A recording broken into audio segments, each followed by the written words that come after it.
Alright, folks, welcome back here. Alright, cool. Welcome back. Apologize for the art gallery back in the back. You see there, my youngest was doing some pictures to hang up around the house she loves tape and just hanging random pictures up all over the place. So fun. Anything so that they're not on electronics 24/7. Anyway, we're in Exodus 28, and wow, Exodus 28. We just kind of been moving along here. I'm very excited about that, actually. So we're going to be talking today about the priesthood, and we're going to be talking about the priestly garments. And it's a fairly long chapter, but there's not a lot of serious depth to it. There's some meaning, and there's some things that we'll reference looking forward to the New Testament and some of the apocalyptic stuff. But the chapter is fairly straightforward in itself. Again, we're talking about the physical realities that are anchors for those apocalyptic texts when we get into the symbolism and we get into the meanings of things where the text is not quite so clear. So here, it's just going to be some straightforward conversations here. Let me pull up if I can pull it up right, that way I can kind of see who's on a little bit better. Yeah. Cool. Welcome back here. So, I better turn down the volume here. Good. So we got Nate, Steven, and Tracy. Welcome aboard. Glad you guys are here. We're going to be reading Exodus 28, and I'm going to read out of the ESV again. And the reason for this is the modern English here has some words in it that will make sense to us, but there's some if you look in the King James, they're not so clear. So you have the word ouches in verse 13. Well, it sounds like you're saying ouchies. There's some ouchies that are put on this breastplate or whatever, and they're not. What they are is they're talking about filigree or some bordering around these stones to hold them in place, and so they're not ouchies. So I'm going to read out of the ESV today, even though I do have the King James up, and I'll probably be looking back and forth. But we'll talk about those, and we'll talk about what they mean, and make a brief reference forward to Revelation 21 today. So, all right. So Exodus 28 and verse 1. Then bring near to you Aaron your brother and his sons with him from among the people of Israel to serve me as priests. Aaron and Aaron's sons, Nadab and Abihu, Eleazar and Ithamar. Now remember, Moses is up in the mountain, and he's gonna be up there for 40 days and 40 nights, talking to God and getting a lot of the basic structure of what the nation of Israel, the theocracy, is going to look like. And so he's already talked about the building of the tabernacle. The measurement says, do it the way that I told you to do it. Said it over and over and over again. It talked about the outer court. It talked about the altar and the table and the way that the Ark of the Covenant was going to be built and how it was to be carried and all of that. And they were to carry all of it on these long poles, according to as God commanded them. So now we're to the part where we're talking about the priests. Hey Marilyn, welcome aboard. So we're gonna talk about that and some of the terms we actually don't know what they mean. The translations, even the Hebrew people that speak the Hebrew language don't really know what they mean. They're not quite translatable words. But when we get to ephod and stuff, and we'll talk about what each of those looks like and what they mean and how they were worn and that kind of stuff. So that's where we're at. Verse 1 is Moses saying, "Bring Aaron your brother and his sons." And so who were to be the priests? We talk a lot about the tribe of Levi as priests. The Bible does too. But specifically, the only people who were allowed to be priests were the sons of Aaron, the offspring, the descendants of Aaron. The rest of the tribe of Levi was actually designated as kind of support staff for the priesthood. So whether you were a man or a woman, if you were of the tribe of Levi, your whole life centered around the tabernacle and later the temple and what the priests did in supporting them in their work. The Levites did not get their own land. They were to be supported by the other tribes. And so Joseph, who got two portions, a double portion, because of what he did in Egypt and what he did following God's plan and even dealing with some suffering and stuff, was given a kind of a double portion. And so Manasseh and Ephraim got the physical location. So Levi didn't get land, except for a very small amount of where the temple eventually stood. And then, of course, they had their own homes and stuff, but they didn't get like if you think of the nation of Israel as a nation and then each of the tribal lands as a state, there wasn't a state of Levi. There was a state of Judah, there was a state of Issachar, there was a state of Reuben and whatever, but there was no land that was bordered off that was Levi. And so they were given over completely to this idea of the priesthood, but specifically it was Aaron and his children and their descendants that were to be the priests. It's very important to understand that. Number one, who was anointing the priests? Moses. Who is Moses? Moses is a type pointing to Christ. Who was Moses? He was a man chosen. He was in a unique position. He was the go-between, or a kind of mediator. Not a true one in the way that Jesus is, but he was in a lot of ways typifying what Christ was going to be. And so he had the authority to, God gave him the authority to anoint the priests. And in the same way, Christ as high priest, and the king and the mediator and all of the things that he is, has the authority under the new covenant to anoint all of Christians as priests. We are a kingdom of priests. We don't have to go through other men to get to God. We go through Christ to get to God, and that's all there is to it. We don't need an earthly clergy, or we don't need another flaw, or I don't want to say flawed, that's not accurate, fallible, somebody who is capable of being flawed. We don't need another fallible man or woman to be a go-between between God and us. So that's an important typifying that's going on here, an important image, and we're going to see that throughout this chapter that Moses is the one who's kind of the go-between. He's the one that's told to anoint. He's the one that's told to sanctify. He's the one that's told to make them ready for the priesthood.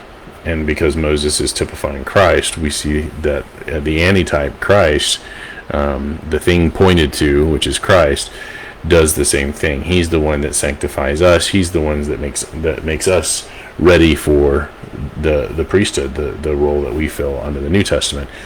Completely different systems, completely different ideas. In fact, Hebrews 7 covers this very clearly. It talks about how under the Old Testament, under the law of Moses, that you had to be of the tribe of Levi, and then here we read it has to be the sons of Aaron to be a priest. And so there needed to be a change in the law. The law changed. We're not under the Old Testament, we are under the New Testament.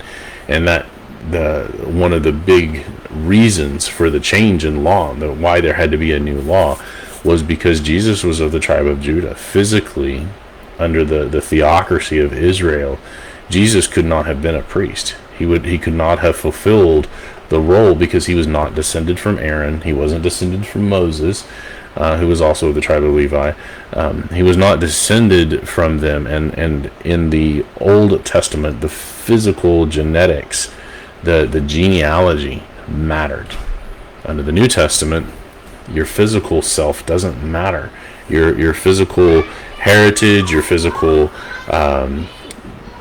nation, whatever you are from, is irrelevant, because it's a spiritual priesthood. It's a spiritual nation that we belong to now. And so there was a need for the change. We are under the new covenant now. All men are amenable to this new covenant. Nobody is any longer amenable to the law of Moses. So anyway, Dean, welcome aboard. Brandon, welcome aboard. So anyway, this is the establishment of that priesthood, and specifically we're going to talk about the clothing or the vestments that they wore. So verse 2, and you shall make holy garments. The word holy just means sanctified or set apart.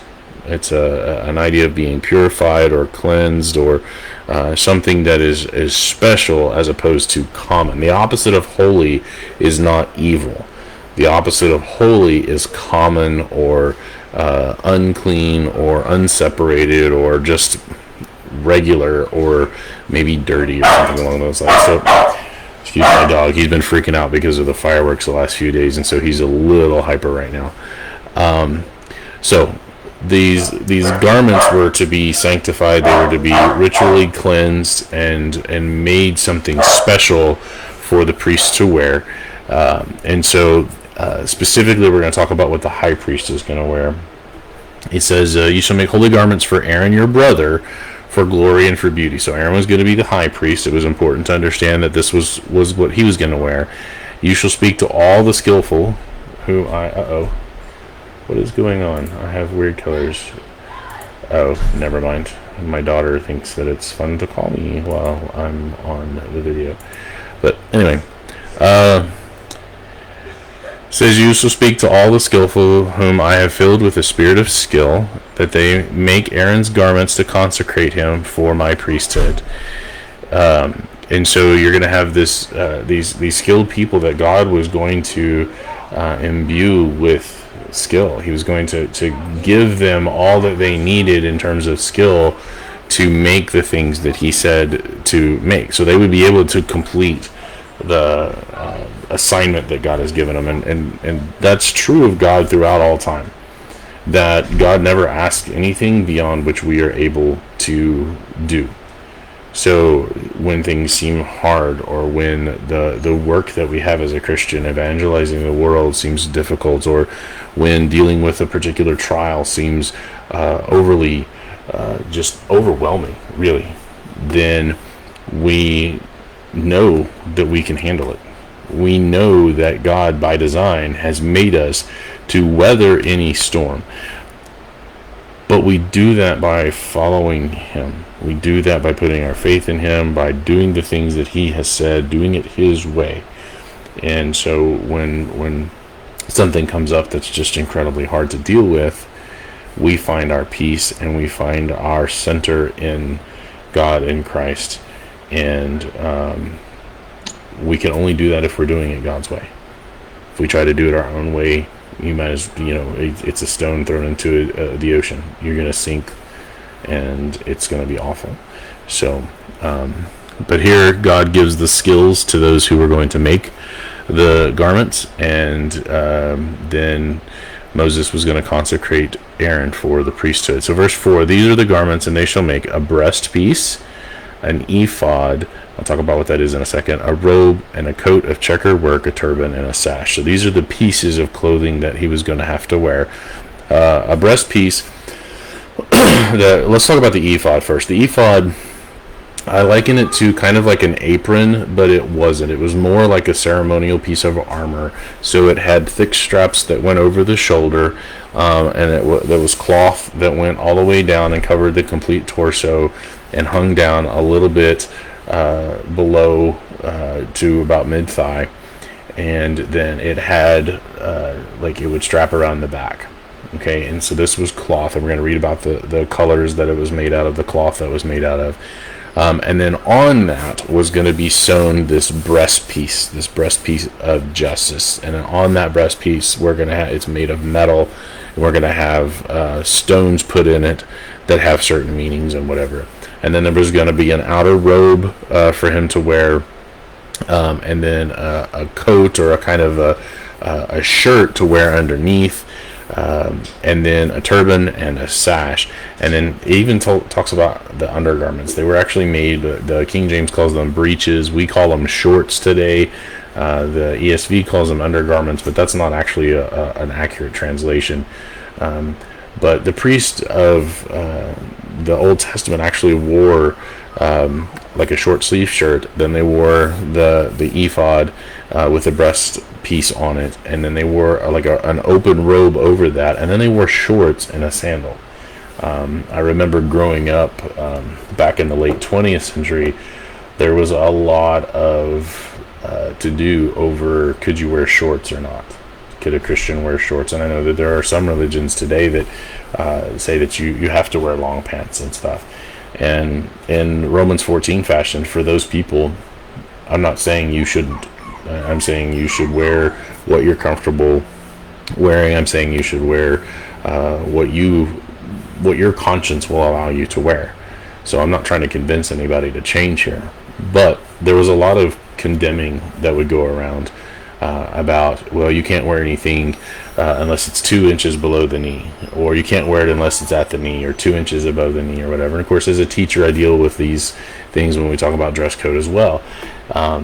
But the question always comes back to, well, where is that in the Bible? Where could we find an acceptable length in the Bible if you're going to sit here and arbitrarily decide what's long enough and what's covering enough or whatever?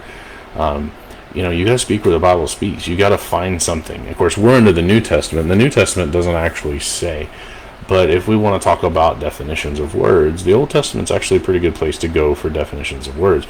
So we'll get into the idea of the breeches or the shorts down at the very end of the chapter, and we'll talk about how long those are. Again, not trying to bind anything on anybody here, not trying to get anybody to change their mind on anything, but I am trying to provide some biblical definitions for some things here. So we'll touch on that when we get down to it. All right. So, continuing verse 4, they shall make holy garments for Aaron your brother and his sons to serve me as priests. They shall receive gold, blue, purple, and scarlet yarns or threads, and fine twined linen. So we have gold, which represents wealth, blue, which represents heaven or the sky looking up to God, purple, which represents royalty, scarlet, which represents the cleansing blood of Christ, the idea that the priests were to go into sanctify the people or to seek forgiveness, which we know ultimately comes from Christ. And then fine twined linen, which is white, and that represents purity or holiness. So we see those colors over and over. We saw them with the tabernacle, and we're seeing them now with the priestly vestments. Alright, so that brings us to the first piece. And they shall make the ephod of gold, of blue, of purple, and scarlet yarns, and of fine twined linen. So those were all the colors, skillfully worked. So this was made out of cloth. It shall have 2 shoulder pieces attached to it, to its 2 edges, so that it could be joined together. Remember, there was this big idea of making it all one piece, to making it to where it was unified. And the skillfully woven band on it shall be made like it, and be of one piece with it, of gold, blue, and purple, and scarlet yarns, and fine twined linen. Alright, so they were going to make this one thing, and it basically was something that they had to slip over. They didn't have buttons, it didn't have a zipper, they didn't have zippers back then. There wasn't anything where it was open and separated and then was brought together. It was one singular piece, so that they had to put it on over their heads and slide their arms through or whatever as a singular piece of clothing. Alright. And then verse 9 says, you shall take 2 onyx stones and engrave on them the names of the sons of Israel. 6 of their names on the one stone, and the names of the remaining 6 on the other stone, in the order of their birth. Okay, so the onyx stone, typically when we say the word onyx, we think black.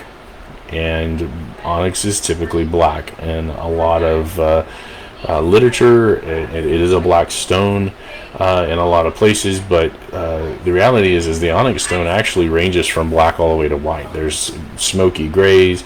It can have a clear color to it, although that's not very typical. But there's also white onyx.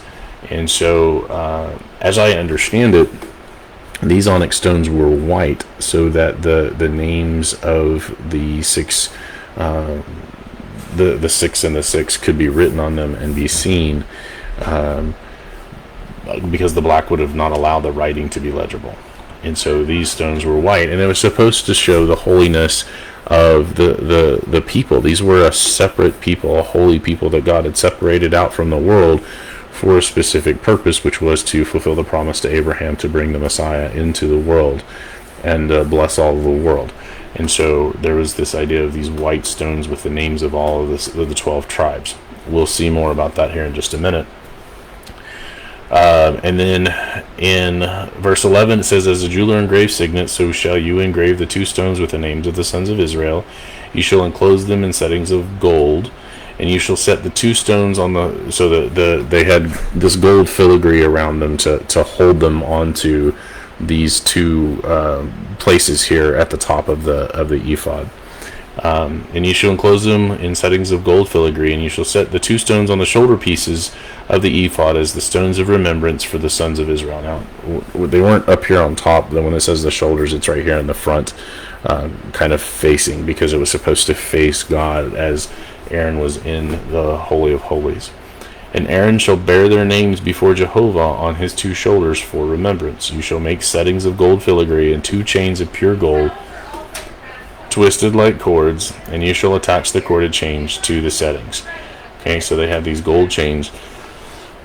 Again, the idea of gold is this idea of wealth and God's providence, and so they were going to be there to tie the stones together to make sure it was all one piece, all together. God providing for those 12 tribes. So cool. We got some other people. We got Susan, some mother-in-law. Welcome aboard. Charlie, welcome aboard. Rusty, and Tom. Lots of people coming on. Glad to have you guys. Nate says, amen to that. It gets beyond hard sometimes, but our best reaction is to lean more on our faith. Yeah, absolutely. It totally is. So, all right, verse 15. And again, it feels like I'm kind of going fast to this. I'm not intending to blow through this, but some of this, it's just repetition. The colors are the same, the meanings are the same, or whatever. So we're just looking at how this was established for what we see in the New Testament, the type versus the antitype here. All right, so now we come to this breast piece of judgment in skilled work. It says, you shall make a breast piece of judgment in skilled work. In the style of the ephod shall you make it. Of gold, blue, and purple, and scarlet yarns, and fine twined linen shall you make it. Okay, so there was going to be, underneath the stones, the stones are up here, and so there's going to be this breast piece that kind of covers here, and it went down and sat essentially right above here, and there was enough space here for 12 more stones that were going to be on front. And so this breast piece was kind of like an armor in a symbolic way, and it represented the 12 tribes, and they were going to have three, so basically 4 rows of 3, and each one was a different stone to represent a different tribe, and you're going to see a lot of the repetition of the same colors in that. So it shall be square and doubled, a span its length, and a span its breadth.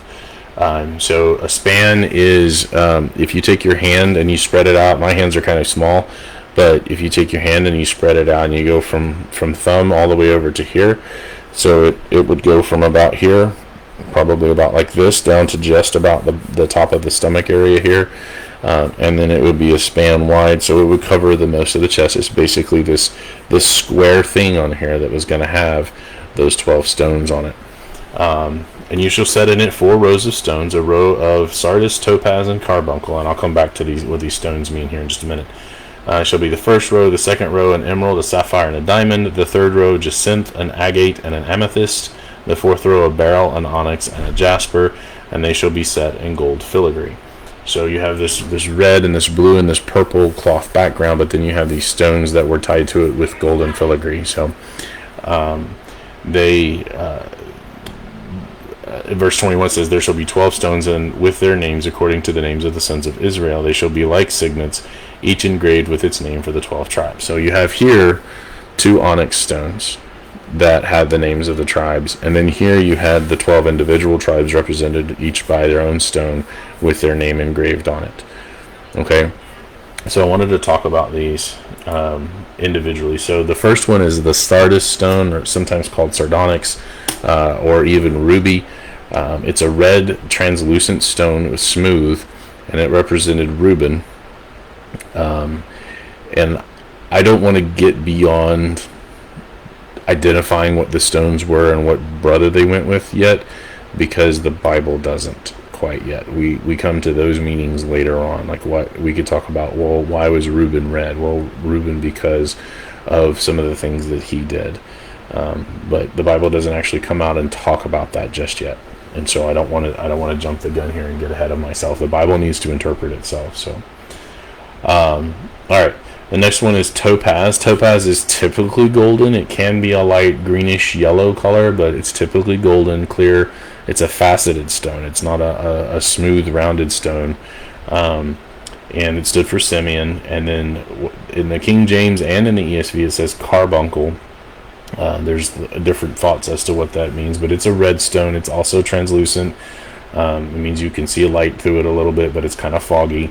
Faceted, and it stood for Levi.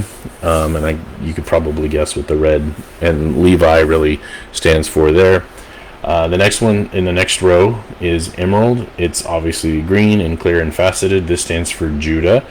So understand, like, just to give you, I'm not trying to tell you what the meaning is, but if you think about it, you could probably figure out some of these for yourself. What does green mean? What is the tribe of Judah? Who comes from the tribe of Judah? Where is if you took the big picture of understanding who Judah is and what Judah is as a tribe, and the significance of the tribe of Judah and later the kingdom of Judah and all of that, what then would green mean? And so you can kind of figure that out for yourself, or if you keep it in mind as you read through the Old Testament, it will start to pop out at you. What does the color green mean, especially as it relates to emeralds? Sapphire is a very beautiful clear blue, kind of a light blue, but it's this brilliant sky blue, very clear, faceted, and it stands for Issachar. And then we have diamond, which is white and clear. The idea of white, when you think of stained glass windows. Stained glass windows are stained with the color that they allow through. Well, what color is just a normal window? It's not stained at all. So what color would we call that? Well, oftentimes we refer to that as clear, but it's actually letting all colors through, which means it's white. White is the color, in terms of light. Going back to my physics and whatever, when you look at the color white in terms of light, it's all colors. And so a diamond actually allows all colors to pass through. So diamond was white, it was clear, it was faceted. Remember, white is the color of purity. And so Zebulon is who that stands for. And those first two rows represented the sons of Leah, the first wife of Israel, of Jacob. And so they got the top two rows. And then the next row represents the sons of the handmaidens. And eventually the last row has one kind of left over from the handmaiden, and then the two that were from Rachel.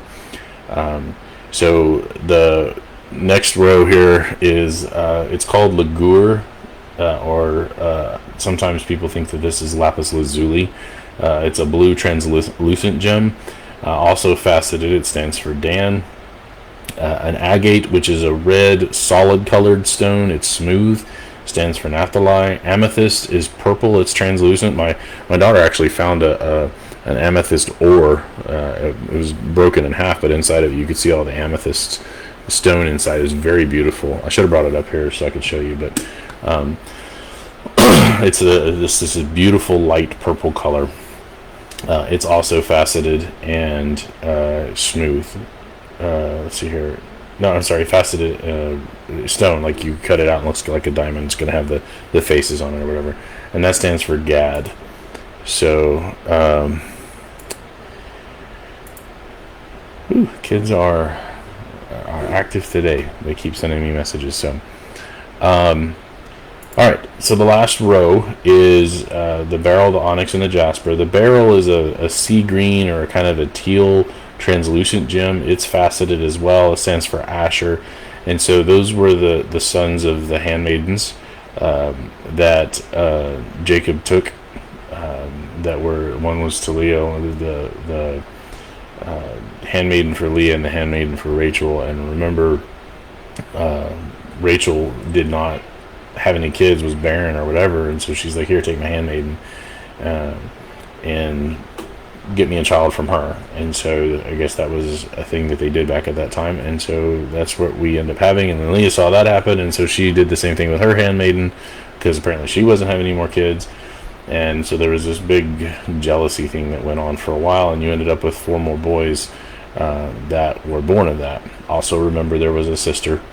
And then the last two are onyx and jasper. Onyx, again, typically black, but can also be gray or even white. And I believe in this case it's white.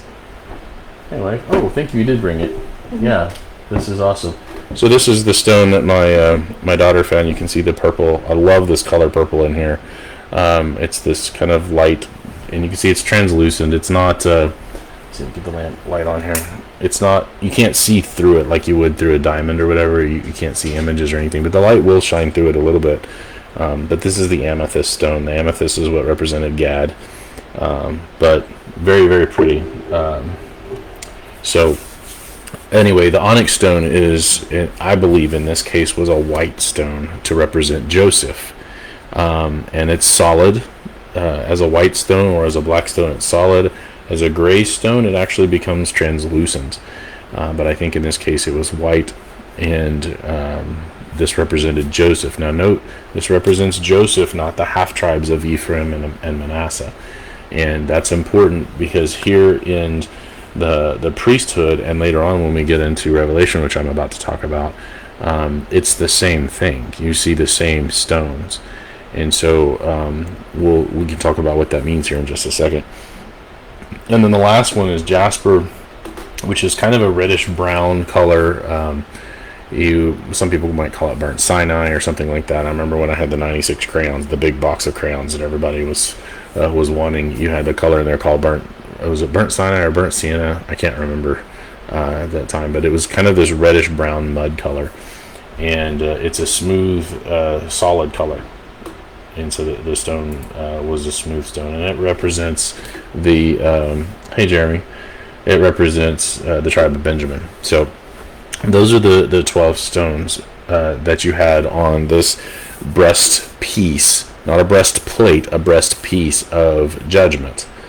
Okay, and it's called that. And we'll see that here in just a second. But I also I want you to understand, we see these colors again. We're seeing them, these gems together in two different places. Exodus 39 is when these things are actually being built. So right now we're with Moses up on the mountain. God is just giving him the instructions.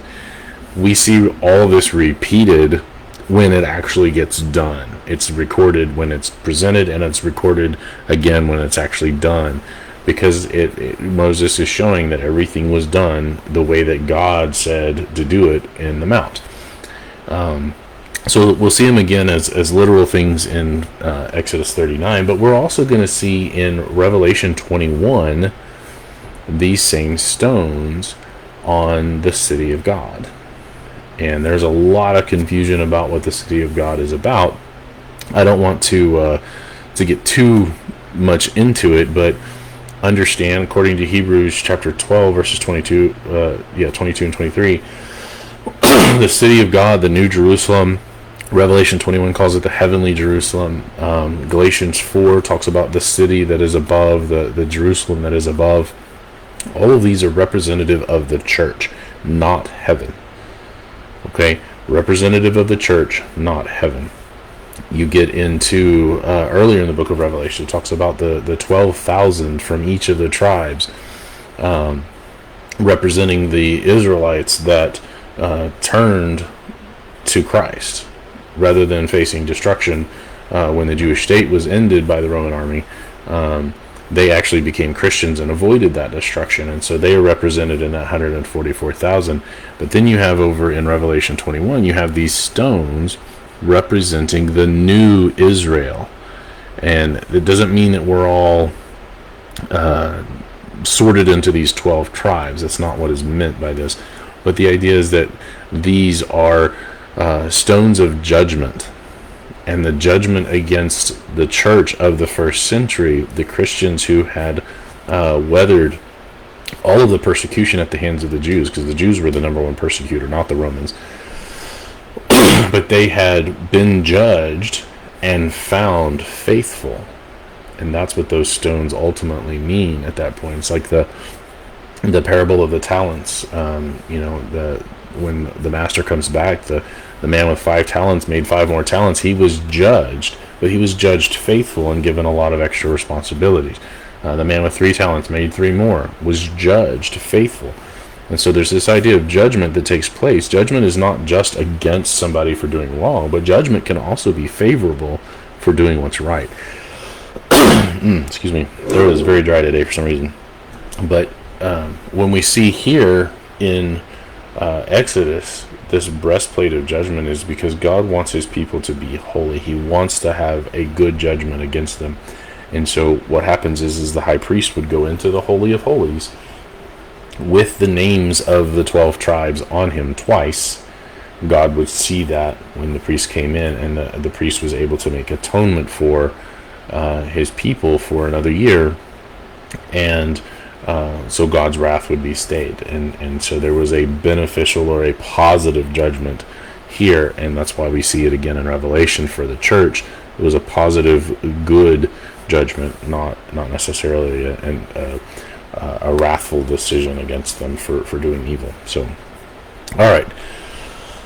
Let's see here. We'll read 21 again and then keep going here. There shall be 12 stones with their names according to the names of the sons of Israel. They shall be like signets, each engraved with its name for the 12 tribes.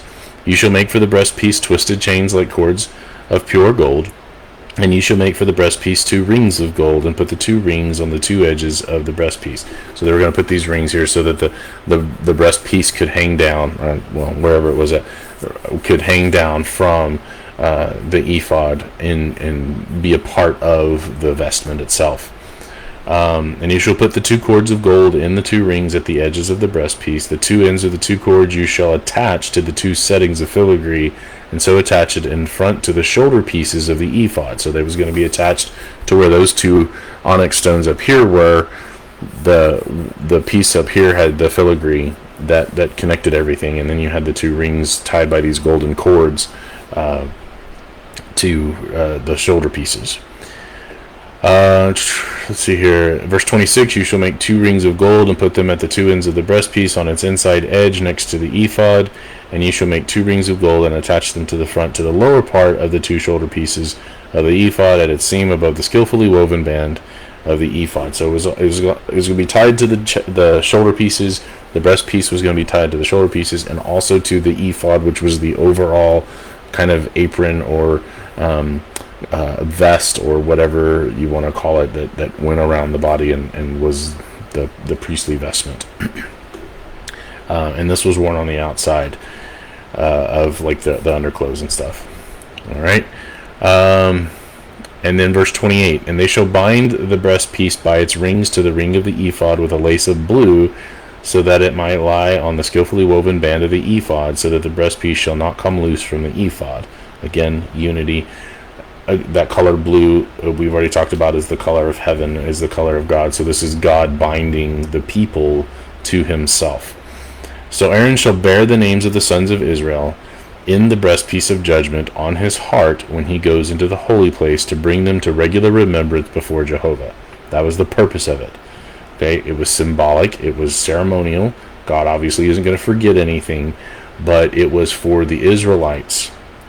All right, it was for them to remember, hey, the high priest is going in bearing our names before Jehovah, so we ought to be a holy people and we should remain as a holy people. In verse 30, hey Deborah, welcome aboard. Verse 30, in the breastpiece of judgment you shall put the Urim and the Thummim, and they shall be on Aaron's heart when he goes in before Jehovah. Thus Aaron shall bear the judgment of the people of Israel on his heart before Jehovah regularly. The Urim and the Thummim were something that went on the breastpiece, and from what I could tell, I've looked at this for a very long time, not just in prep for this, but over the years I've looked at what do these things actually mean.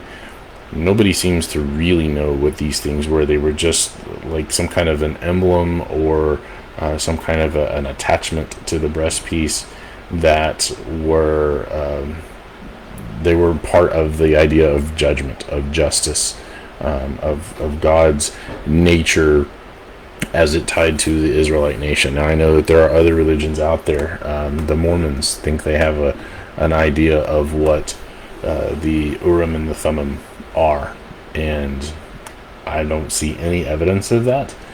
And of course, I don't accept their scriptures, and so their scriptural descriptions of those is just Joseph Smith winging it. But the actual scholarship, if you look, we don't really know what the Urim and the Thummim were.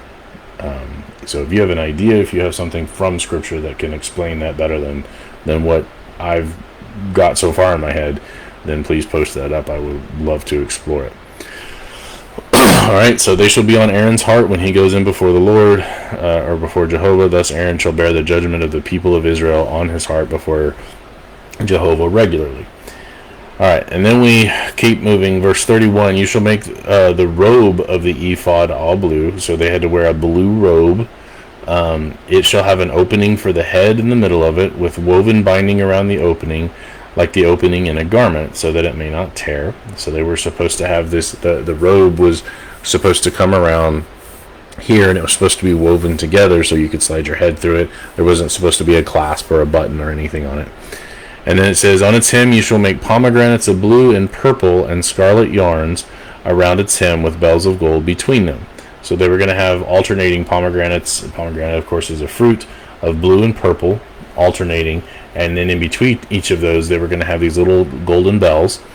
A golden bell and a pomegranate, a golden bell and a pomegranate around the hem of the robe. And it shall be on Aaron when he ministers, and its sound shall be heard when he goes into the holy place before Jehovah, and when he comes out, so that he does not die. All right. So he's supposed to wear these bells on the hem of the robe. It's a blue robe, but it's got these little blue and purple. Remember, that's heaven and royalty. And so there's a typifying of Christ here.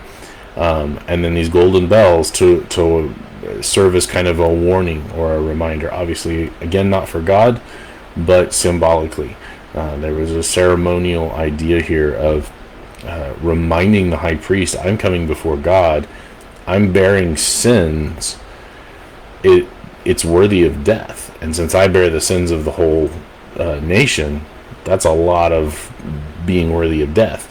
So he wears those golden bells to remind him that when he goes in, he performs his duties the way God commands, and then he comes out and he has survived death because of that God has overlooked it for one more year, as they look forward to the coming of Messiah, who would take away. Hey, wife. And so your eyes look pretty. Thanks. Trying to distract me. My wife's over here trolling me with compliments. All right. So verse 36, you shall make a plate of pure gold and engrave on it like the engraving of a signet, holy to Jehovah. So this little plate, it wasn't very big. It was just this little kind of golden plate, and it was going to say holy to Jehovah. And you shall fasten it on the turban by a cord of blue. So they would wear the turban, and then there was a cord of blue that would hang down, and then from that there was going to be this little plate that said holy to Jehovah. And so what it signified was that when the priest was performing his duties, it was in the Holy of Holies, it was a reminder to him that he is holy, that he is separate and apart, that he is sanctified to Jehovah. So you shall fasten it on the turban by a cord of blue. It shall be on the front of the turban. It shall be on Aaron's forehead, and Aaron shall bear any guilt from the holy things that the people of Israel consecrate as their holy gifts. It shall regularly be on his forehead, that they may be accepted before Jehovah. So he had to wear this to remind Aaron, obviously not really God, but to remind Aaron and to remind the people that this was a sanctifying work that he was doing, that this was a ceremonial typifying of what eventually would happen. Because what's the whole purpose of Israel? The whole purpose of Israel is to bring Christ into the world, to bring Messiah who would take on all the sins of the world for all time on himself. And so this was a yearly reminder of this. Whenever the high priest would do this once a year on Yom Kippur, it was that pointer forward. Now here's the interesting thing. As a type, as a pointer forward to Messiah, now that Messiah has come, there isn't any more need for the type. There isn't any more need for the pointer. We have the antitype. We have the reality. And so in having that reality and having the antitype and having Messiah, Christ, Jesus, come and do the things that he did, there isn't any more need for any of what Moses is receiving right now. None of what the Old Testament embodies as a theocracy, as a law, as a code to live by, is authoritative today, because its purpose was to preserve Israel and point to Christ. Israel brought Christ into the world because that's what they were supposed to do. They finally did it in the time that God appointed, and that was it. They fulfilled their purpose, and they were no longer needed as a separate people. And so with the fulfilling of their purpose, it doesn't mean that the contract failed. It means that God kept his part of the contract all the way through, despite the wickedness of Israel, despite the wickedness of Judah. He still kept his promise to Abraham and brought Messiah into the world. And so none of that is necessary anymore. It's taken out of the way because it's been fulfilled. And so we don't need a high priest in the physical sense to go in every year. That's what the book of Hebrews talks about. Hebrews 9 talks about that Jesus went into the most holy place. He's in heaven now, in the presence of God, and has made that sacrifice once and for all. So why would we need to go back to these types? Why would we need to go back to these shadows? So it's important to understand the purpose of them, to understand their meaning, and then we can understand why they're no longer here. It's also important to understand why, when Rome destroyed the temple and destroyed Jerusalem, it ended Judaism as a theocracy. That nation was for all purposes done for. That doesn't mean that all the Jews were killed, but it means as the nation state, the entity that is being established here, it was over. Because today they don't have any way to determine who is the son of Aaron, who is a descendant of Aaron, who is of the tribe of Levi, who can serve as a priest or a high priest. They don't have access to that information. It was all in the temple when the temple was destroyed. And since those legal documents that showed who was descended from who are gone, they cannot follow Moses. They cannot follow all of the instructions that God is giving Moses right here on the mount as he gave them on the mount. That's not possible today. And so anybody who says, well, you're just teaching replacement theology, or what purpose do the Jews still have? Don't they still have a purpose? No, they don't. They're a nation like any others. I'm not saying we should be enemies with them. As far as I understand it, they're our allies, a republic over in a hotbed of dictatorships, and from that sense, fine, great. But in terms of are they God's chosen people? Is there some kind of a spiritual component to what we call Israel today? The answer is no. The answer is that type is gone out of the way. It fulfilled its purpose, and so it's done. The New Jerusalem, the spiritual Israel, is the church, and it was always going to be the church. That was the ultimate purpose that God had set forth from the very beginning, all the way back from Genesis, when man fell. And you read in Genesis 3:15 that Satan would bruise his heel, but the son of the woman would bruise Satan's head. That is the plan, and it had always been the plan, even from the foundation of the world. It says in the book of Revelation and in other places, the church has always been the goal. It has always been what God ultimately wanted. Israel was just a vehicle to get us there. And so that vehicle is no longer, it has no authority, has no value in the sense of its authority. It's gone. So, hey Thomas, glad you could be with us today. So, all right, last few verses here. Just some kind of last minute garments here. You shall weave the coat in checker work of fine linen, and you shall make a turban of fine linen, and you shall make a sash embroidered with needlework. So the turban was white, the coat was white, and the sash was embroidered, but it was white. And so these things, the sash, of course, would go around the belt. We talk about having your loins girt about when we read in Ephesians 6 with the armor, having your loins girt about with truth. That sash was emblematic of that. And then, of course, the turban would be the same thing as we talk about the helmet of salvation. And then the coat or the shirt that went underneath the ephod was checkered and white as well. And then it says, and that's all what Aaron wore. Every bit of that was just Aaron. And then it says in verse 40, for Aaron's sons you shall make coats and sashes and caps. You shall make them for glory and beauty. And you shall put them on Aaron your brother and on his sons with him, and shall anoint them and ordain them and consecrate them, that they may serve me as priests. So Aaron, or the high priest after Aaron, wore all of this special extra stuff, the breastpiece of justice, the ephod, and all that. That was the high priest vestments.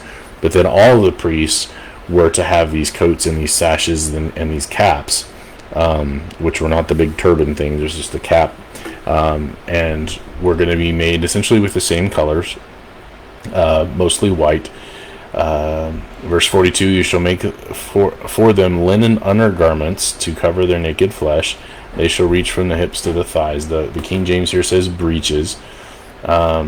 And notice here that it says that they will reach from the hips to the thighs. So, we talk about our hips about waist high and then go down to the thighs or mid-thigh. If you need a standard for how long your shorts have to be, those of you who are from that older school of, what's okay for us to have uncovered, well, this is what God said you had to have covered, from the hips to the mid-thigh. There's your shorts. So you can take that and do with it as you will. Again, I'm not trying to bind anything on anybody here, especially since we're talking Old Testament. I'm just giving you definitions. And so God says that that's okay. That mid-thigh down is fine. And they shall be on Aaron and on his sons when they go into the tent of the meeting, or when they come near the altar to minister in the holy place. So they only had to wear this when they were out. Not saying they could be naked anywhere else, but if they're coming here to do their most holy priestly duties and they can wear shorts, I'm going to be okay wearing shorts. When I say my nightly prayers, or if I want to sing, or we've had a lot of us have been to Bible camps and stuff, and we've worn shorts and stuff when we've done our devotionals and stuff. Totally nothing wrong with that. God really honestly doesn't care what you wear, as long as it's not lewd, and as long as it's not wearing emblems associated with evil. I think those are the only two things by principle that we can talk about God not wanting us to wear. But if I'm wearing t-shirt and shorts, or if you feel the need to dress up in a three-piece suit, I think that's a Romans 14 issue. So all right. Verse 43, let's finish it out. And they shall be on Aaron and on his sons when they go into the tent of meeting, and when they come near the altar to minister in the holy place, lest they bear guilt and die. This shall be a statute for how long? Forever, for him and for his offspring after him. So how long did it last? It lasted forever. How long was forever? Until Jesus came. Not until the end of time.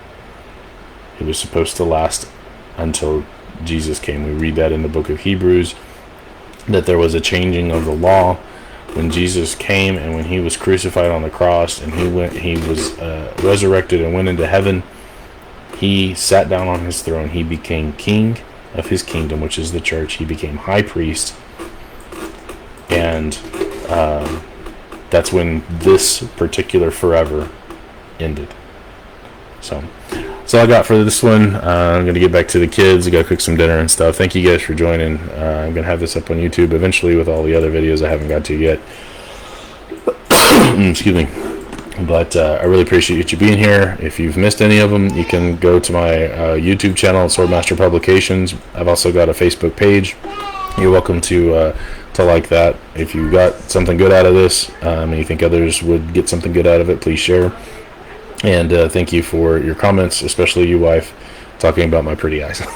So y'all have a wonderful afternoon, and hopefully we'll see you guys tomorrow.